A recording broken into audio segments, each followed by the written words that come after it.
Hello dear students, welcome back to KPC classes. Yes, ಇವತ್ತೊಂದು good news ಅಂತಾನೆ ಹೇಳ್ಬೋದು. ಎಷ್ಟೋ ಜನಕ್ಕೆ ಒಂದು ಡ್ರೀಮ್ ಇರುತ್ತೆ, ಆರ್ಮಿದಲ್ಲಿ ವರ್ಕ್ ಮಾಡ್ಬೇಕು ಅಂತ.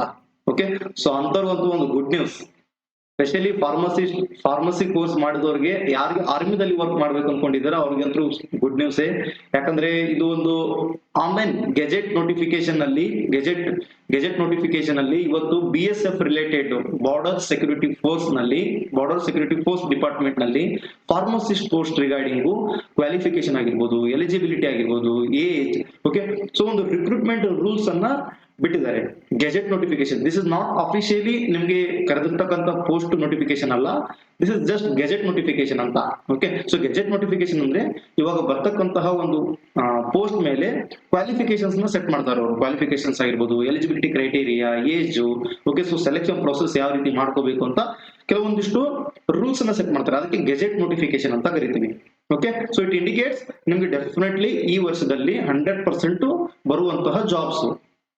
ಓಕೆ, ಸೊ ಸ್ಪೆಷಲಿ ಇವತ್ತು ನಾವು ಮಾತಾಡ್ತಿರೋದು BSF pharmacist, border security force in pharmacist. Okay, so pharmacist ನಲ್ಲಿ ಬಾರ್ಡರ್ ಸೆಕ್ಯೂರಿಟಿ ಫೋರ್ಸ್ ನಲ್ಲಿ ಒಂದು ಜಾಬ್ ರಿಲೇಟೆಡ್ ಯಾವ ರೀತಿ ಏನ್ ಕೊಟ್ಟಿದ್ದಾರೆ ನೋಟಿಫಿಕೇಶನ್ ಅಲ್ಲಿ ನೋಡ್ತಾ ಹೋಗೋಣ. ಓಕೆ, ಸೊ ಇದು ನಿಮ್ಗೆ ವೆಬ್ಸೈಟ್ ನಲ್ಲಿ ಕೂಡ ಅವೈಲೇಬಲ್ ಇದೆ, ಸಿಗುತ್ತೆ. ಈ ಗೆಜೆಟ್ ನೋಟಿಫಿಕೇಶನ್ ಅಂತ ಟೈಪ್ ಮಾಡಿ, you will get this certificate, you will get this notification. Okay, so ಒಂದು ನಿಮಿಷ.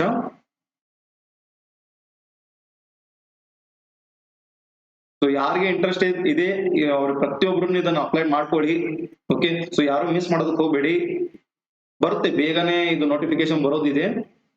ಓಕೆ, ಸೊ ನೋಡ್ತಾ ಹೋಗೋಣ ಕ್ವಾಲಿಫಿಕೇಶನ್ಸ್ ರಿಲೇಟೆಡ್ ಏನೇನು ಕೊಟ್ಟಿದ್ದಾರೆ, ಏನ್ ಮೆನ್ಷನ್ ಮಾಡಿದ್ದಾರೆ ಅಂತ. ಓಕೆ, 57 ನಂಬರ್ ಪೇಜ್ ನಲ್ಲಿ ಇದೆ. ಇಲ್ಲಿ ನೋಡ್ಬೋದು ನೀವು, ಅಸಿಸ್ಟೆಂಟ್ ಸಬ್ ಇನ್ಸ್ಪೆಕ್ಟರ್ ಫಾರ್ಮಸಿಸ್ಟ್, ಇವರು ಕೆಲವೊಂದಿಷ್ಟು ಪೋಸ್ಟ್ ಗೆ ಗ್ರೇಡ್ಸ್ ಅನ್ನ ಕೊಟ್ಟಿರ್ತಾರೆ.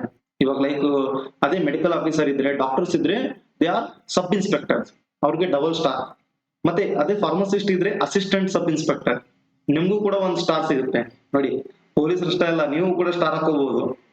ಓಕೆ, ಯೂನಿಫಾರ್ಮ್ ಮೇಲ್ಗಡೆ ಫಾರ್ಮಸಿಸ್ಟ್ ಕೂಡ ಅಸಿಸ್ಟೆಂಟ್ ಸಬ್ ಇನ್ಸ್ಪೆಕ್ಟರ್ ಆಗಿ ತಗೋತಾರೆ, ನಿಮ್ಗೂ ಕೂಡ ಸ್ಟಾರ್ ಮಾರ್ಕ್ ಬರುತ್ತೆ. ಅಲ್ಲಿ ನೀವು ವರ್ಕ್ ಮಾಡೋದು ಆಸ್ ಎ ಫಾರ್ಮಸಿಸ್ಟ್ ಆಗಿನೇ ವರ್ಕ್ ಮಾಡೋದಿರುತ್ತೆ ನಿಮ್ಗೆ, ಆದ್ರೂ ಕೂಡ ನಿಮ್ಗೆ ಯೂನಿಫಾರ್ಮ್ ಇರುತ್ತೆ, ಅದ್ರ ಜೊತೆಗೆ ಒಂದು star mark. Okay, next number of post ಬಂದ್ಬಿಟ್ಟು 230. ಓಕೆ, ಸೊ 2026 ನಲ್ಲಿ ಟೋಟಲ್ ನಂಬರ್ ಆಫ್ ಪೋಸ್ಟ್ ಬಂದ್ಬಿಟ್ಟು 230 ಇದೆ, vacant post. Okay, so subject to variation dependent on work load. This is C grade level job.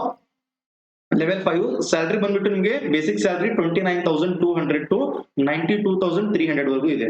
Means 29,200 ಅಂದ್ರೆ this is just basic salary. ಇದ್ರ ಜೊತೆಗೆ ನಿಮಗೆ HRA, TA, travel allowance, DA add ಆಗುತ್ತೆ, dearness allowance ಅಂತ. So including ಎಲ್ಲ ಸೇರಿ ನಿಮ್ಗೆ around you will get a salary 60,000 ವರೆಗೂ ನಿಮ್ಗೆ ಸ್ಯಾಲರಿ ಸಿಗುತ್ತೆ. ಬೆಸ್ಟ್ ಅಲ್ಲ, 60,000 ಸ್ಯಾಲರಿ. ಓಕೆ, ವಿತ್ ಯೂನಿಫಾರ್ಮ್ ಮತ್ತೆ ನಿಮ್ಗೆ ಒಂದು star mark. Next age limit ಬಂದ್ಬಿಟ್ಟು not exceeding 25 years of age. Age ಬಹಳ ಕಡಿಮೆ ಕೊಟ್ಟಿದ್ದಾರೆ. ಸೊ ಇವಾಗ ಯಾರು ಫ್ರೆಶರ್ಸ್ ಇರ್ತೀರಾ, B.Pharm ಮಾಡ್ಕೊಂಡವರು, ಸೊ ಅಂತವ್ರು ಅಪ್ಲೈ ಮಾಡ್ಕೋಬಹುದು. 25 ಇಯರ್ಸ್ ಏಜ್ ಒಳಗಡೆ ಇರಬೇಕು. And upper age limit is relaxable for departmental candidates up to 40 years with instructions or orders issued by the central government from time to time. Okay, so ಯಾರು central government job ನಲ್ಲಿ work ಮಾಡಿರ್ತೀರೋ ಅವ್ರಿಗೆ 40 years ವರೆಗೂ age relaxation ಇದೆ. So ಅದ್ರ ಜೊತೆಗೆ some SC and SC candidates ಕೂಡ definitely age relaxation ಸಿಗಬಹುದು 3 ಇಯರ್ಸ್ ವರೆಗೂ. Okay, so this is about number of post, salary and age criteria. Okay, so related ಇಷ್ಟೆಲ್ಲ ಅವರು ನೋಟಿಫಿಕೇಶನ್ ಅಲ್ಲಿ ಮೆನ್ಷನ್ ಮಾಡಿದ್ದಾರೆ. ಅದ್ರ ಜೊತೆಗೆ ಕ್ವಾಲಿಫಿಕೇಶನ್ ನೋಡಬಹುದು. Essential qualifications 12th class passed from a recognized board and a diploma in pharmacy of 2 years duration from an institution recognized by the central government or state government and shall be registered as a pharmacist under the Pharmacy Act 1948. Yes, 12th ಆಗಿರಬೇಕು. ಅದ್ರ ಜೊತೆಗೆ D.Pharm, diploma in pharmacy, D.Pharm candidates they are eligible for this assistant sub inspector in pharmacist post.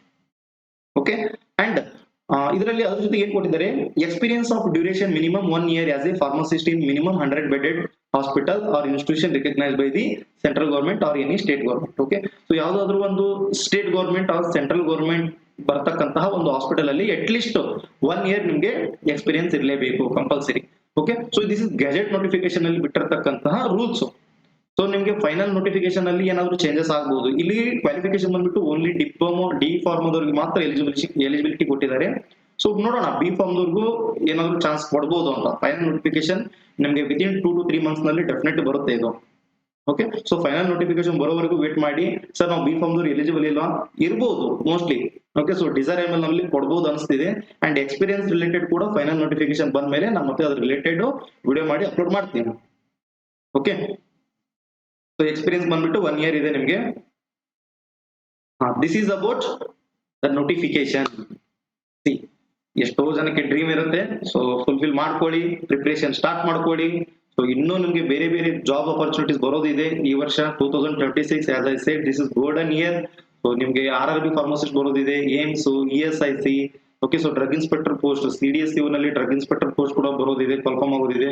So preparation continue ಇರ್ಲಿ, ಯಾವ್ದಕ್ಕೂ stop ಮಾಡೋದಕ್ಕೆ ಹೋಗ್ಬೇಡಿ. ಆ notification ಬಂದ್ಮೇಲೆ ಓದೋದ್ರಾಯ್ತು ಬಿಡು ಅಂತ ಆತರ ಥಿಂಕಿಂಗ್ ಇಟ್ಕೋಬೇಡಿ. ಸೊ ಪ್ರಿಪರೇಷನ್ ಸ್ಟಾರ್ಟ್ ಮಾಡ್ಕೊಳ್ಳಿ. ಸೊ ಏನೇ ಡೌಟ್ಸ್ ಇದ್ರು ಕೂಡ ನಿಮ್ ಜೊತೆ KPC ಕ್ಲಾಸಸ್ ಸದಾ ಇರುತ್ತೆ. KPC ಕ್ಲಾಸಸ್ ನಮ್ದು ವಾಟ್ಸ್ಆಪ್ ಗ್ರೂಪ್ ಇದೆ, ಆ ಒಂದು ಗ್ರೂಪ್ ಕೂಡ ಜಾಯ್ನ್ ಆಗಿ ಅದರಲ್ಲಿ ನಾವು ಪ್ರತಿಯೊಂದು ಜಾಬ್ ರಿಲೇಟೆಡ್ ನೋಟಿಫಿಕೇಶನ್ ನ ಅಪ್ಲೋಡ್ ಮಾಡ್ತಾ ಇರ್ತೀನಿ.